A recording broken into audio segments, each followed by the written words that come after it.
This is Lady Anne, owner of KPNL Radio and hostess of the Caravan Library of Lore, and I support Tessa. As an experiencer myself, I have filed my own reports with them, and the professionalism and heart they have shown my case goes above and beyond. If you have had an experience, I cannot recommend Tessa enough. Hi, this is Ernie Hudson, Winston Zedmore from Ghostbusters. I want to let you know that Ryan Stacy, he's created the Experiencer Support Association, TESA. You can check them out at www.tesacan.org. Now, they investigate paranormal, UFO, and provide support to experiencers. If you can, check them out at, like I said, www.tesacan.org and see for yourself if they're really Ghostbusters. I can tell you this, they are a non-profit organization. Good luck, have fun, and keep it honest.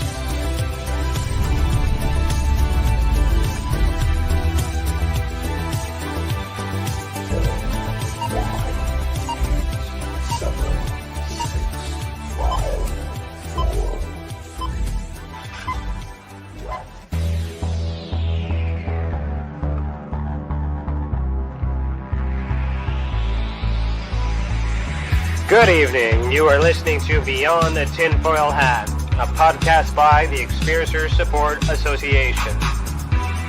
Tessa is a UFO, paranormal, and paracryptid investigation association. We investigate everything belonging to the global phenomenon linked to highly strange and unexplained experiences. We also connect experiencers with other experiencers, creating a safe, positive environment to engage and discuss this phenomenon without judgment, criticism, or retribution.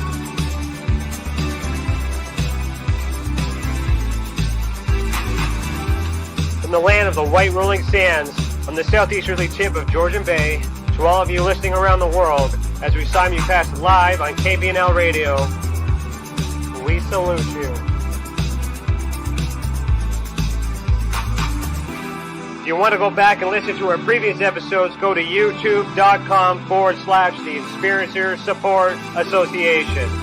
Do us a favor and hit that subscribe button and ring that bell to be instantly notified when we are live, not only for these episodes, but every single element Tessa has to offer. On our website, tessacan.org, we have something for everyone. We have support for experiencers, data for independent researchers, and places to advertise for professional partners.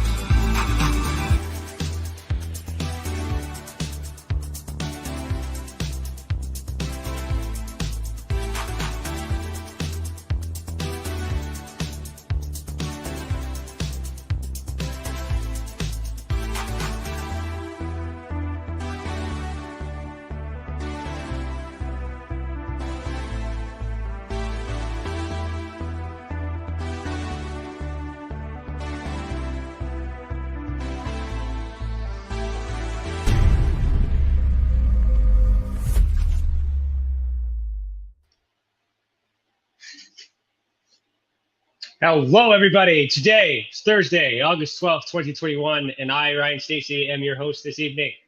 For those who don't know, I am a licensed private investigator, a citizen journalist, and the director of investigations for the Experiencer Support Association. Welcome to the channel, and thank you for joining us this evening. Remember to super chat, just click the $ next to your name in the comment box. All donations go back into the mission, and for that, we thank you. If you're catching this on the replay, please consider becoming a member and unlock bonus content, including behind the scenes and extended footage on new project developments, including investigations, which are coming soon. Just click the big blue button that says join. Our guest tonight for season 3, episode 27 is John Russell. John Russell has been an internationally known professional psychic for almost half a century. Working with clients around the world, he also has been a featured guest on many popular radio shows and recently filmed a TV pilot for the History Channel in which he psychically explored the assassination of President Abraham Lincoln. He also has been an avid motorcyclist for over 50 years when he's not chasing ghosts around the country on his motorcycle. John enjoys reading. Pardon me. Sorry, my cat interrupted me. So when he's not touring around the country on his motorcycle, John enjoys reading, painting, making photographs, gardening, target shooting, and fancies himself a fair chess player. Interesting. All right, John, put on your tinfoil hat. How are you doing this evening? Hey, Ryan, it's great to be here. I appreciate you having me. I got my tinfoil hat on. Let's go. Let's go. Right on. So we're gonna kick the night off with the icebreaker from Tim, the Demon Guy Morrison. Let me get his little intro up here. Where is it? Right on here. So the way this works, if you guys are new to this channel, Tim, the Demon Guy Morrison, will give me an icebreaker question. I am going to read this live for the first time, and we're going to get the show going right here. So,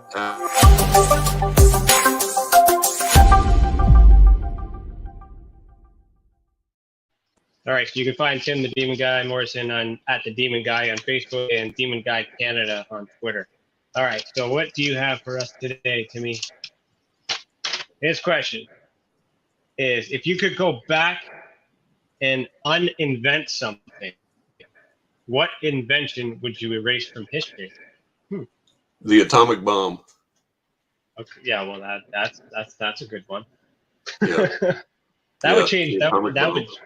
That would change quite a lot.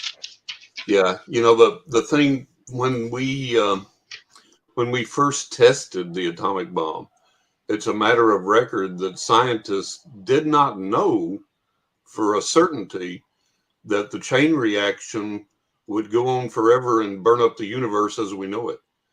And they decided to do it anyways. And after the development of the atomic bomb, the nuclear bombs, everything that we have now, storing the waste from these bombs contaminates the soil and the water where they're stored for a minimum of 10,000 years. Think about that. We have junk scattered around this planet that renders the soil and the water unusable for 10,000 years. So if I could uninvent anything, it would be the atomic bomb. I'm going to have to agree with you on that because I can't think of anything that would be better than that. I mean, Yeah. other than religion. It's not Yeah, really. well, yeah, if we could uninvent religion, that'd be good too. But at least I can ignore my next door neighbor, but the atomic waste I can't ignore. Yeah, no, that's true. True for that. All right, well, let's thank you, Tim. Thank you for that. That was a good question. Nobody got Good hurt. question. I like that. Yeah. Appreciate that. Okay, so let's get into it. So, how did this all start? Like, what was your first experience on anything within UFO, paranormal, psychic? Like, what was your first one? Well, the first one happened when I was 5 years old. Okay. And I was sound asleep in my bedroom, and my parents had left a nightlight on in the hallway so I could see if I need to get up at night. And I woke up wide awake. I mean, no grogginess, no drowsiness, just all of a sudden in the middle of the night, I'm totally, completely wide awake. And I thought, well, this is really weird. And I was like trying to hear if a sound woke me or something, if there was some noise, and everything was quiet, didn't hear anything. So I raised up on my elbows in bed, just to kind of look around the room. And as I looked down, my bedroom door was open. As I looked down the hallway in the nightlight glow, I could see this elderly black gentleman peering around the doorway in the hallway. And I screamed bloody murder because we're a white family. We didn't have anyone black living with us. And my assumption was that someone had broken in, had entered the house. And as I screamed, he walked around the doorway into the hallway, came down the hall toward the bedroom, locking eyes with me. And he was every bit as solid as you or I, Ryan. He wasn't misty, he wasn't translucent, wasn't transparent. He was absolutely, totally, completely solid. He had white hair, close cropped white hair, white mustache. So I knew he was elderly. He had on a red flannel shirt. He had on khaki pants, a black belt, black shoes. And like I say, every bit as solid as you or I sitting here right now. And I screamed bloody murder again. And when I did, my parents came running and he began to vanish. He then began to become transparent and he began to vanish until he was gone. And my parents got in there and they were trying to tell me that there was nobody in the house. I hadn't seen anything. I'd watched too much TV. I'd had a nightmare, whatever. And I knew better. And my fear was so strong that my dad actually went through the house, checked all the doors and windows to make sure they were locked and secure, and they were. He actually opened up all the closets and checked under all the beds and checked everything out. And of course, everything was secure. And they were just trying to tell me it was just a bad dream, go back to sleep. And I knew better. I knew I had seen my first ghost. I didn't know how to define it that exactly at the age of 5, but I knew I had seen my first ghost. And when this gentleman came, he came to open up the portal for me to experience what has become now over 1,000 physical paranormal manifestations that I've experienced in my life. These are not things I experience in meditation. I don't dream them. I don't hallucinate them. I don't envision them. These occur on the physical realm. We have photographs.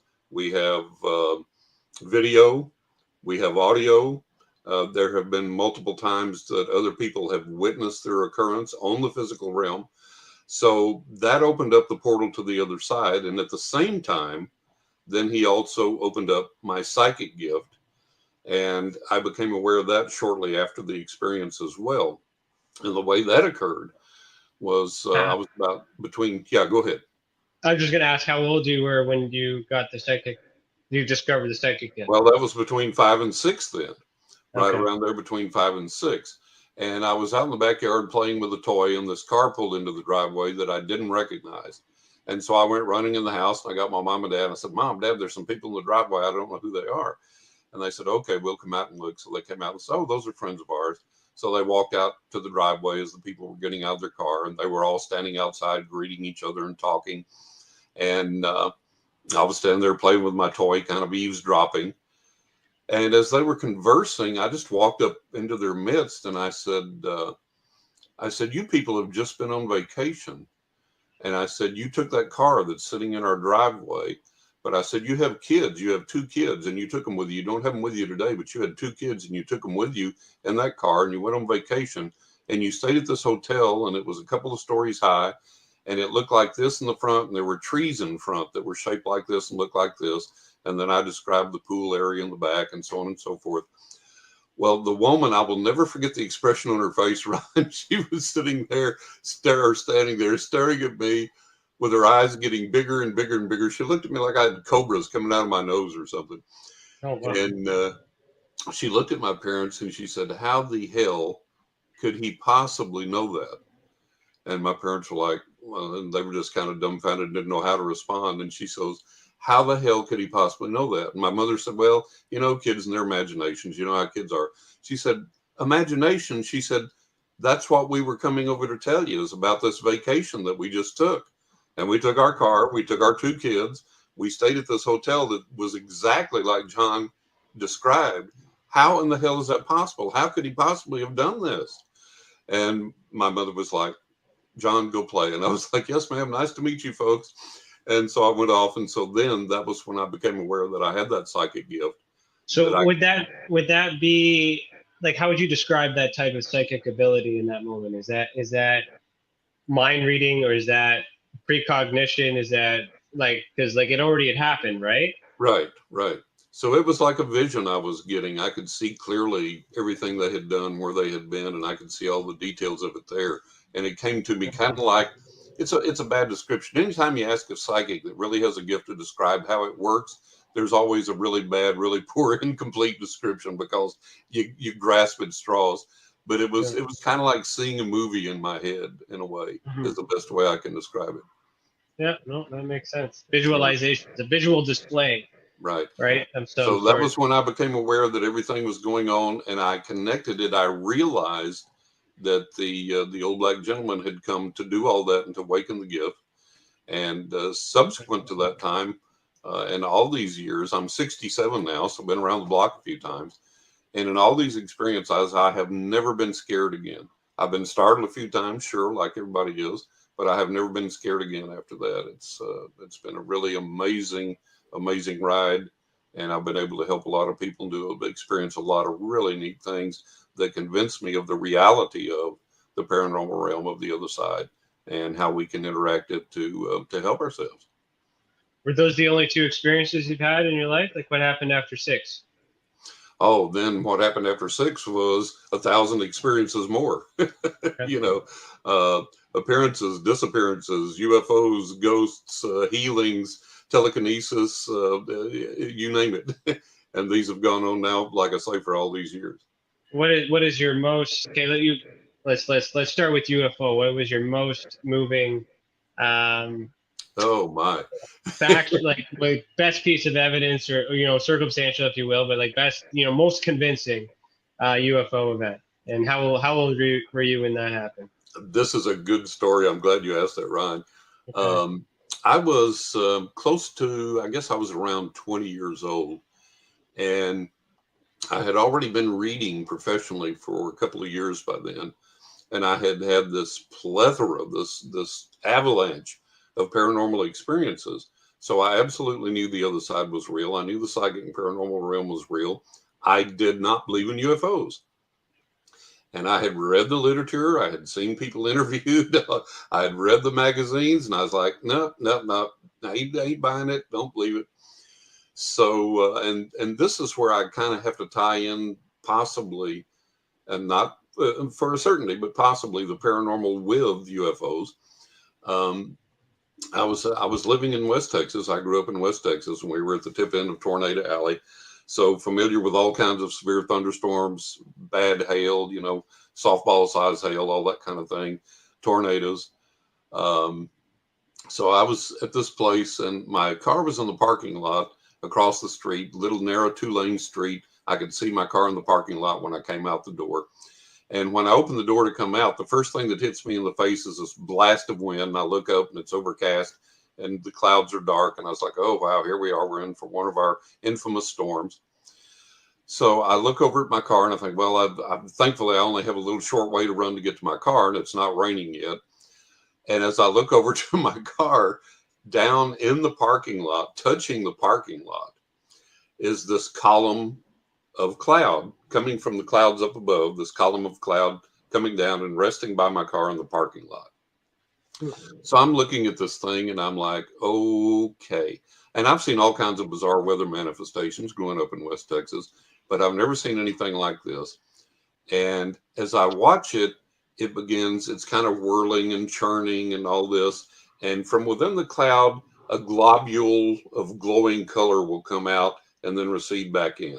From the top to the bottom of this cloud, all these globules are coming out and then receding back in. And they're red, and they're orange, and they're yellow, and they're green, and they're purple and blue, like the colors of the rainbow. So I'm looking at this, Ryan, and I'm thinking, okay, here I am. I'm this young man. I've gone nuts. I'm hallucinating. That this is it. If I can get to my car, I'm just going to go to the hospital, check myself in. And as I continue to watch this thing, I notice another bizarre phenomenon, and that's all the debris down in the parking lot around the bottom of this cloud should be swirling around or blowing around or moving, and it's perfectly still. It's not affected by the cloud. I'm like, well, this is really crazy. So I'm looking at this cloud, and I have this really ridiculous urge to walk toward the cloud. So I do. And as I move a few steps forward, it moves forward towards me in the parking lot. And I stop, and it stops. I back up, it backs up. So I repeat that a couple more times with the same results. And I'm back up by the door, and the door opens, whacks me in the back. And this buddy of mine comes out, and he goes, oh, geez, I'm sorry. What are you doing standing so close to the door? And without waiting for me to answer, he looks up the clouds. He goes, oh, boy, it looks like we're in for it, huh? And then he looks over the parking lot, and he goes, what in the world is that? And I'm like, yay, I'm not crazy, because he sees it too. So I said, watch this. So I walk toward it, and it advances toward me. And I back up, and it backs up. And I do that a couple of more times. I'll look at him. I say, isn't that the weirdest thing you've ever seen? He looks at me like I'm the weirdest thing he's ever seen. He's like, bye. He's out of there. He's like freaked out. And his car's parked the other way, so he goes. So I'm like, okay, what do I do now? I know it's real, but here I'm alone with this thing. What in the world is it? What do I do? So all of a sudden, it sucks back up into the clouds above, and they start to move over. And I'm like, okay, whatever. So I run for my car, get in my car, and I back out. And I'm like, what in God's name have I just seen? And as I'm driving along, and I know the town all over like the back of my hand, literally. So I know everywhere I'm at on the streets. And as I'm driving along, it begins to rain. And this is not everything is bigger in Texas story. I mean, in Texas, it can rain in 20 minutes. It'll flood your lawn. It'll flood the underpasses. It'll flood streets. So I'm used to the heavy rain there, but this rain starts to come down, and it increases, and I turn my headlights on, I turn my wipers on high, and it keeps coming, and it gets to the point that I literally can see no further past the hood of my car than 2 feet past the hood of my car. That's with my headlights on, the wipers on full. And there's cars angle parked on the street. I can't see them. And I almost hit the person in front of me. We come to a red light and I almost hit them. The person behind me almost hits me because we just can't see each other. The rain is that hard. And it just pitch dark because of the rain. Right. So there was a Sears Roebuck store there, and the back of it had a parking lot that faced the street that I knew I was on. And so I said, okay, if I can just somehow make it to that parking lot without hitting anybody or anybody hitting me, I'll park however skewed I can, jump out. I know I'll be soaking wet, but I'll go in the store. And they had one of the best sporting goods departments on the planet. And I said, I'll go downstairs and just gander at the sporting goods till the storm passes and I'll drive home. I didn't care about getting wet. I cared about getting in a wreck because you can't see. So I'm poking along. I'm trying to see the cars that are angle parked. I can't see the tail end of the cars sticking out of the parking spaces that are angle parked. I can barely see the person in front of me. I can just barely pick up the headlights of the person behind me. And I'm like in a panic here. It's like, this is crazy. This is ridiculous. And so I grabbed the steering wheel. I lean over. I had bench seats in my car, big old Oldsmobile Vista Cruiser station wagon. God, I love that thing. And I leaned over as far as I could toward the passenger window to try and see where the cars are angle parked. And as I'm leaned over that way, now with that small amount of visibility and with the rain coming down that hard, in 1 second, count it, 1001, it's gone. No mist coming down, no moisture, no rain, no nothing. It's just gone. It's just stopped entirely and totally and completely. And full visibility is returned. It's still overcast, still cloudy, but full visibility. I can see as far down the road as I want to either way, see all around me. And I'm like, what in God's name is this? Because that's incredibly unusual behavior. So I reach up, turn my wipers off. There's not even a mist hitting the windshield. And I'm trying to gather my senses and think, what in God's name is going on here? And about that time, the people that are coming in the opposite direction toward us start swerving into our lane and almost hitting the cars that are in front of me. And people are honking. People are starting to yell. People are rolling down their car windows and pointing up at the sky. Some people are throwing open their car doors and leaving them open and pointing up. And I'm like, everybody's gone nuts. What in the world? And then in my mind, growing up in West Texas, they're like, oh my God, I know what they're pointing at. It's like an F5 tornado, right? They're just seeing this thing. That's why everything stopped and got still, and we're fixing to get wiped off the map. So I look up where they're pointing, and over the rear of the Sears building there, maybe about 30 to 50 feet above the building, there's this solid metallic silver UFO about 30 to 50 feet in diameter, hovering there over the rear of the Sears building. No smoke, no flame, no sound, no nothing, just hovering there. And that's what everybody has been pointing at and freaking out about, and what I did not believe in. Brian, I literally did a cartoon eye rub. I literally did a cartoon eye rub, look back up, and it's still there. And I'm like, oh my God. And I start to open the door to get out so I can see it better.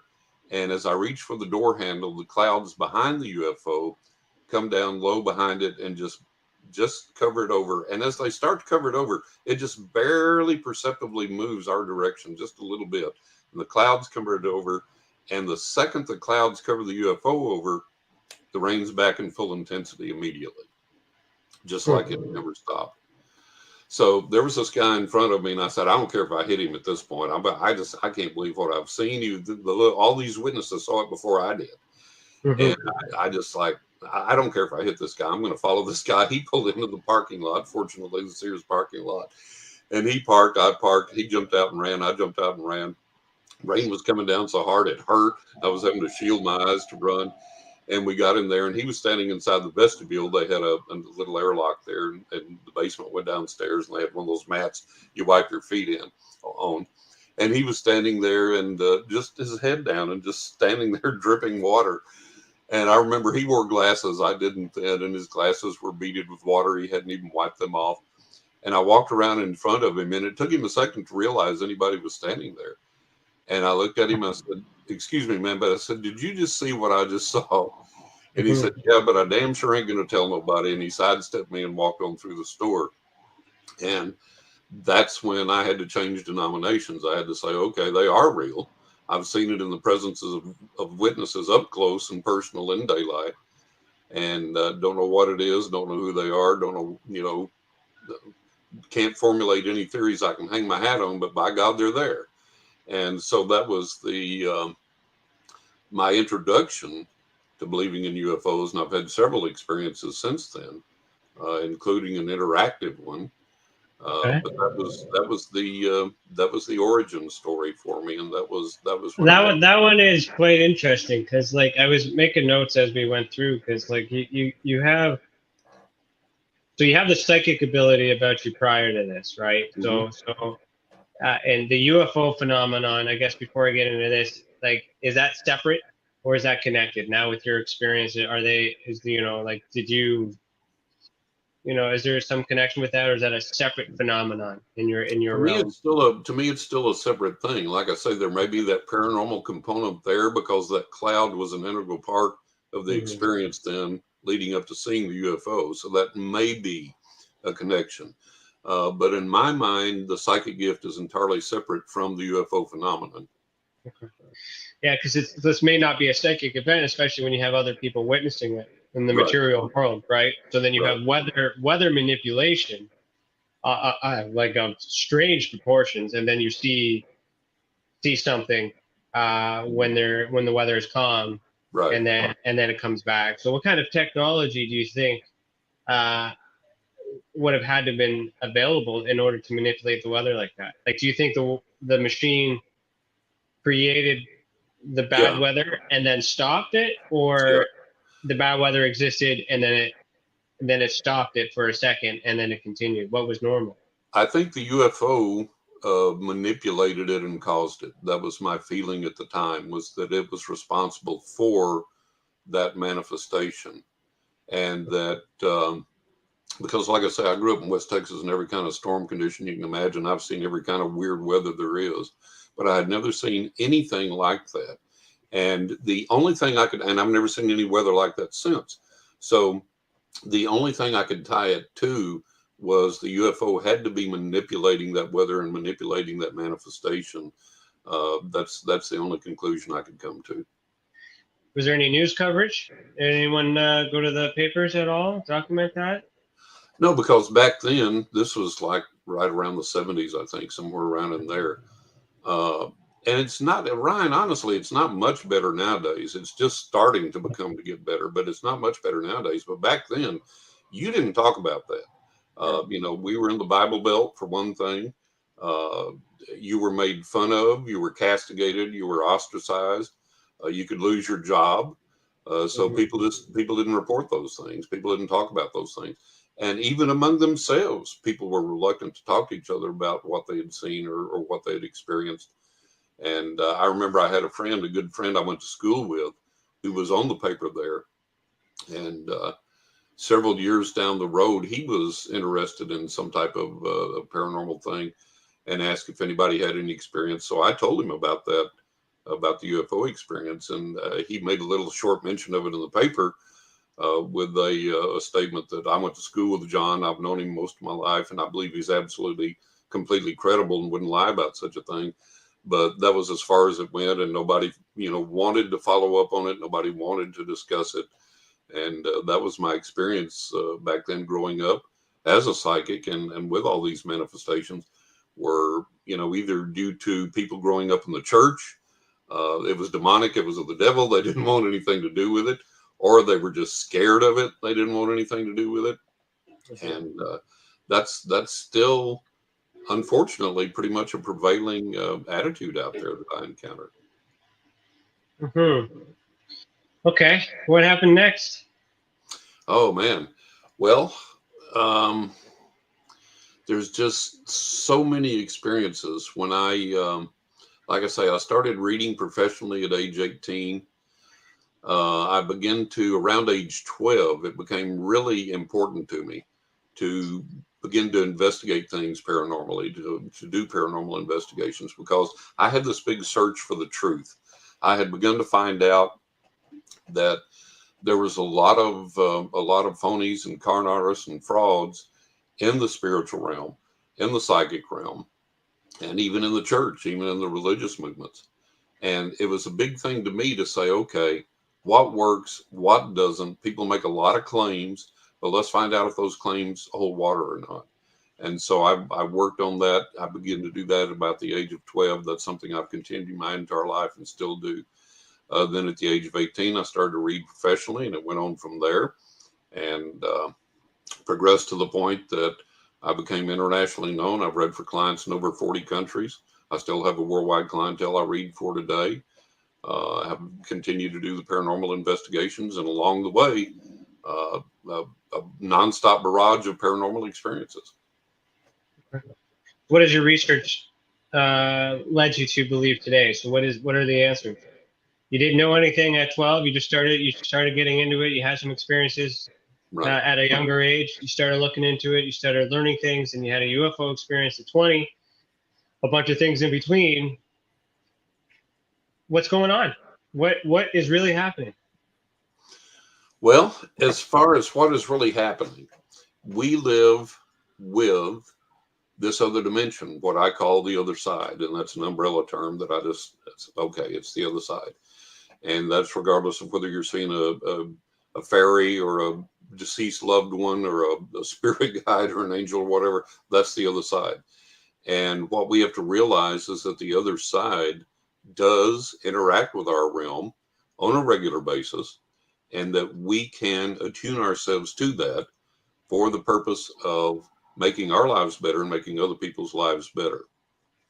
One example of that is in my life, I can't tell you how many guardian angel experiences that I'm literally deemed guardian angel, not in a metaphorical sense, but in a literal sense, where they have saved my life, literally saved my life many times.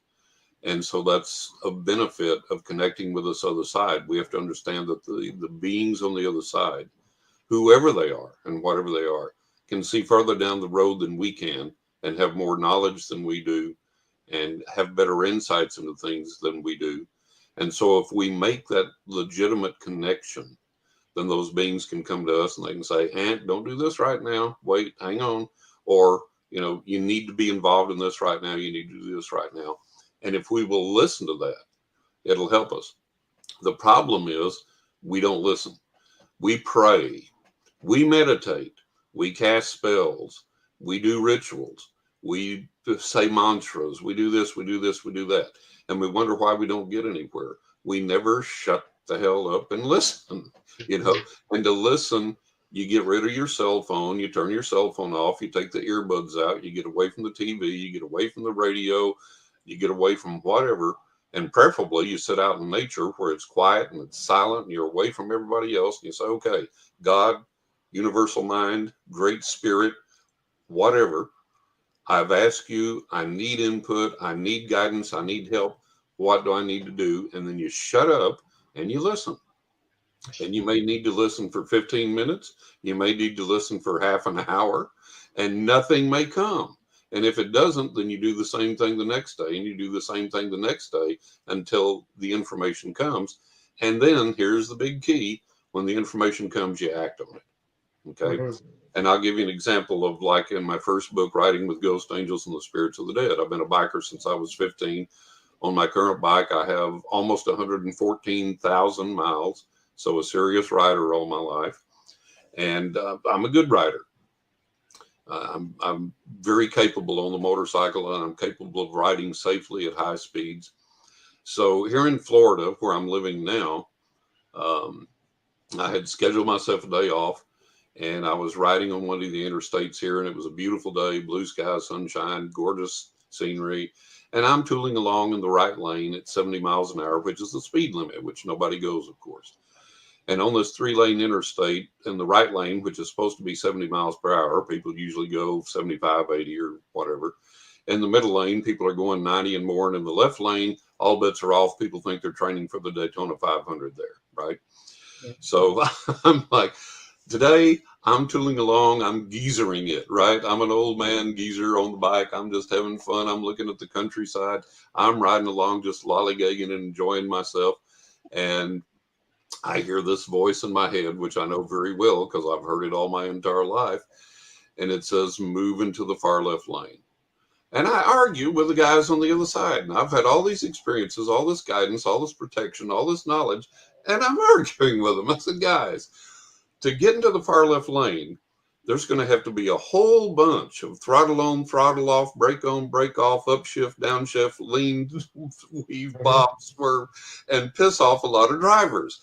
And look, I'm happy here. I'm comfortable here. I'm just tooling along, looking at the scenery. John, move into the far left lane now. Bam. So I do, and I get over there, and I'm tooling along a lot faster than I want to be riding, way, way, way below my high-speed riding capability, but not what I want to be doing. I'm like, guys, what in the world? And about that time, in the right lane where I was, I don't know if somebody hit this guy or this guy hit somebody, but he is spinning around in his car. Our eyes actually make contact as he's spinning, and he winds up facing the wrong way on the interstate as cars are hitting him. Detritus is blowing across the interstate from the wreck, bumpers and hubcaps and junk blowing across in front of me, and I'm weaving my way through that, and cars are stopping and swerving and screeching and trying to keep from hitting each other. And so I look back to see if I need to stop and render aid, but people are already stopping, getting out, and I know they're going to call for the highway patrol, so everything will be okay. So I go on. But the point of it is, if I hadn't attuned myself to listen and then listened and then obeyed what I heard, I would have run right into that guy, and no telling how many cars would have hit me, and you and me wouldn't be sitting here having this conversation right now. Yeah, that's a pretty significant, circumstance and coincidence too, right? Like, because I was thinking to myself, you made that good point about attuning yourself beforehand. Yeah. Thinking to myself, like, if the guardian angel, why didn't the guardian angel tell that person that caused that accident to fix or correct whatever they're doing, so you can continue to stay in the right lane and leave you alone, right? So so they were able to, this divine being of entity or whatever we want to call it, would have had the ability to see into the future or predict that cause of chain of events. And as you know, and obviously you were more important than those individuals. Not more important, but more in tune. That's a good point too. The situation is, and this is what I tell people, this goes back to being in tune and then listening. The guy in front of me probably wasn't in tune, probably wasn't listening, And so that makes sense too, because maybe the message is being broadcasted to everyone. Yeah. And just some people aren't listening. And I tell people, I say, look, people say, well, you look at this fantastic experience you had. And then I was in a wreck, and I was like, yeah, what were you doing? Listening to your radio, sending a text message, talking with somebody on the phone. What were you doing? And the problem is, if somebody's got your ear, Ryan, and they're talking to you, and you're in a very serious, deep conversation, and I come up and I go, Ryan, you're probably not even going to hear me. And if I tap you on the shoulder and say, hey, Ryan, listen, wait a minute, John, I'm talking to this guy. I gotta, brush it off. And so the same thing with our guardian angels. They're trying to get through to us, and we're like, wait, I got to send this text. I got to scroll through. Oh, look, this cat picture, or, oh, I'm going to fight with my girlfriend. Oh, I got to go pick up the car. And do you get any audio cues before the message is received, or is it just nothing and then the message and then you? Like, how do you step? It's just nothing and then the message. Okay. So how can you separate that from a divine message versus your own intuitive thought? How do you know that it's not yourself? Experience. Okay. Yeah. I've studied this since I was a kid, and I've said, okay, what works, what doesn't? Where does it come from? How can I identify it and know what's what? How can I make it better? And that's what all of us have to do.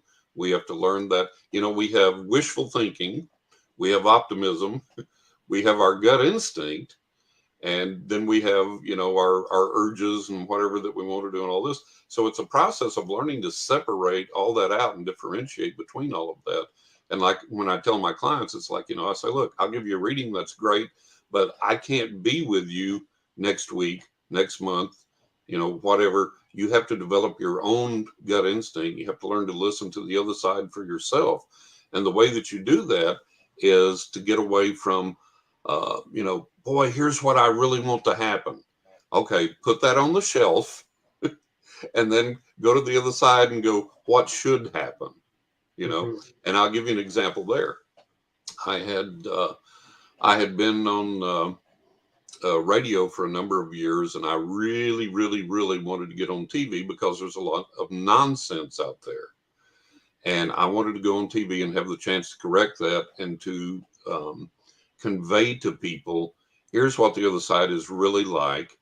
Here's how you can interact with it to your benefit, and get rid of the silly nonsense that was out there on these paranormal shows. And I just wanted to have that so bad. So I started interacting with the guys on the other side and praying about that and asking them for that. And so my wife and I had been on a cruise. And when we got back, there was a guy, you may remember him, I don't know, but people will remember probably.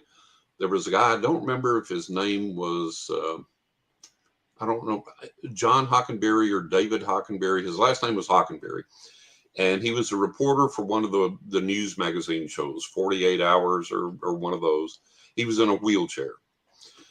And so when we came back, I was going through my emails, and there was an email from Hockenberry. And he was like, I want to interview you for 48 Hours or whatever he was on. I was like, oh my God. And I called my wife. I said, look, this is it. This is it. And what I've been asking for, what I've been hoping for. And so my wife comes in, she looks at it, she's like all excited. She's like, oh my God, here it is. This is it. This is what you've been wanting.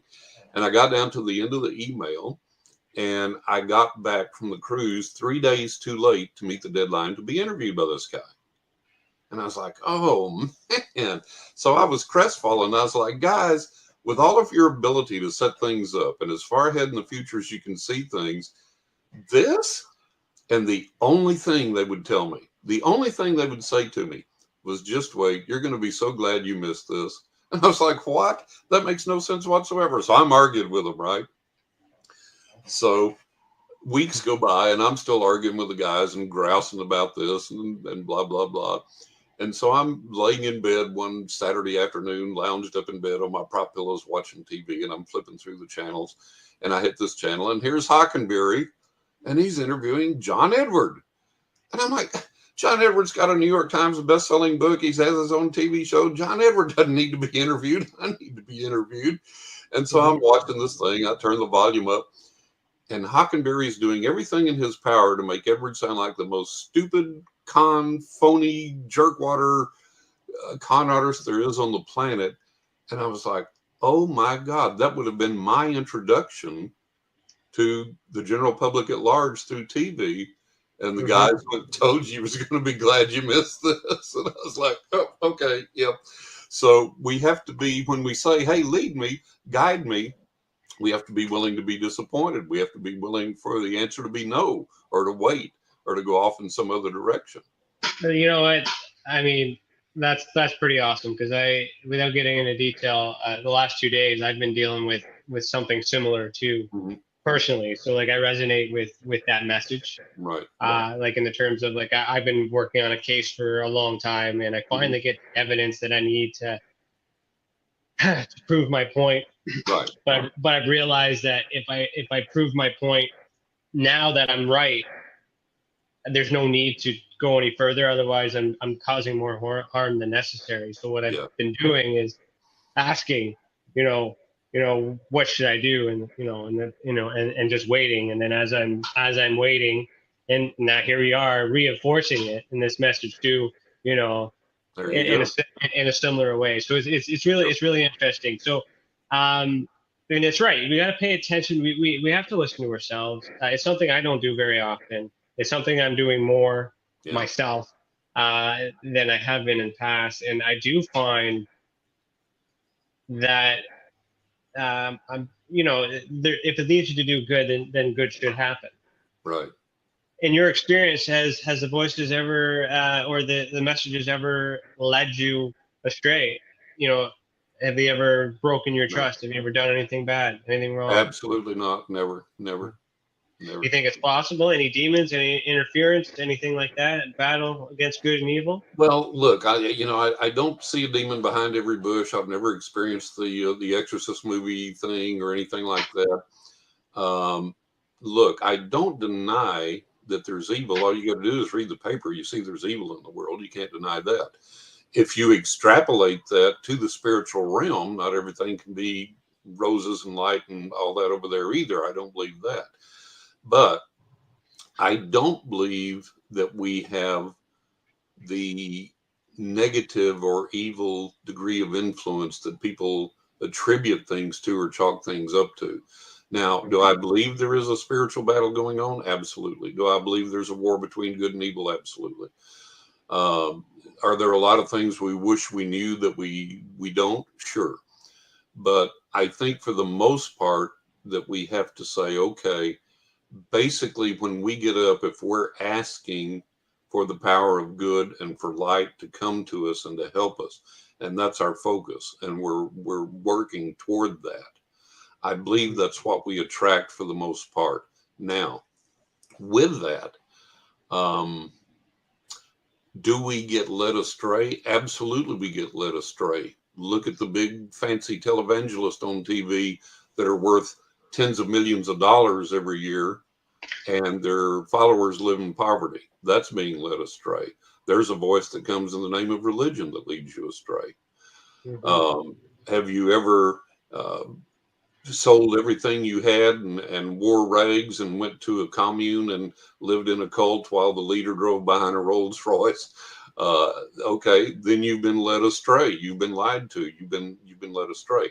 And yes, there is that tendency in the world for us to experience that and for people to exploit that. And I think naturally, therefore, also in the spiritual realm. But I think people make themselves prey to that more than they're taken advantage of by something in the spiritual realm or whatever.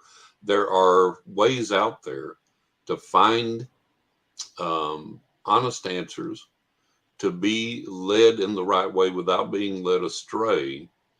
But people had rather, look, I have a plethora of people worldwide that will tell you that over the years, my predictions have been 80 to 90% accurate. For the entire time that I've read for them, I have some clients that have been with me for decades. I have all of these things that there's photos of, videos of, other people have witnessed, so on and so forth.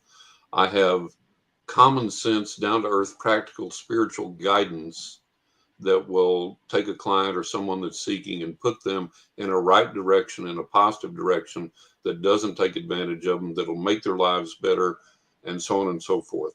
As a result of that, I don't even make a good living, let alone be rich. Now, if I were to wear a live snake wrapped around my head while I appeared, and outlandish clothes, and put some weird smelling thing on me, and told people that it come from another dimension, and told them all kinds of ridiculous, weird crap, I'd be a multimillionaire. And the problem is that we tend to go, and even people that are con artists will tell you that people tend to go more toward the con than they do toward the truth. And that's where our battle lies. That's where our problem is. Yeah, because we don't know, but we're searching, right? And we want to find. We always want to find that piece, and whatever that piece definitive answer. Yeah. But so with human beings, we have the capability of doing good and evil based on our influence. Right. Do you think that the spiritual realm, are there goods, only good and only bad, or are they one and also capable of doing good and bad based on their influence? I think all of the above and then some. I think the spiritual realm, I really get pissed off, Ryan, at people that say, when you die and go to the other side, it's like this. The other realm is like this. The other side's like this. Life after death is like, we don't know. We don't know until we get there. And the information that we have coming back from the other side, for all of the years of research and investigation that we've done, big organizations, individuals, Stanford Research Institute, psychics, mediums, EVPs, seances, on and on and on and on and on. We just have tiny little bits and pieces to glimpse and put together. we have miraculous, marvelous, wonderful things that happen, but it's an incomplete picture at best when it does. And that's why we are still searching and researching and trying to find answers and trying to make sense out of things. And it's because we're not working together. And well, that's true.